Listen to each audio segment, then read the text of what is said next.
Nacházíme se v újezdu u Vodňan, kde vám nabízíme prodej rodinného domu o dispozici 2+1 na pozemku o ploše 241 metrů. Díváme se na hospodářské budovy,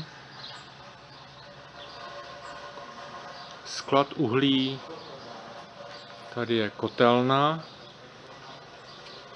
kde máme kotel na tuhá paliva s možností přepojení na elektrokotel.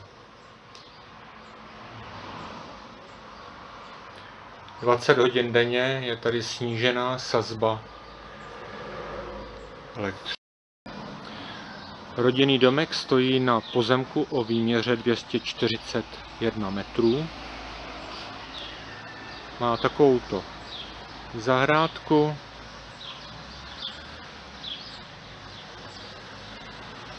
a ještě malý sad. Nacházíme se ve vstupní chodbě rodinného domu.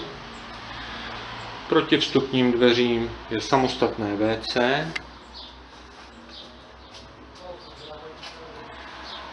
A dále bychom pokračovali do bytu.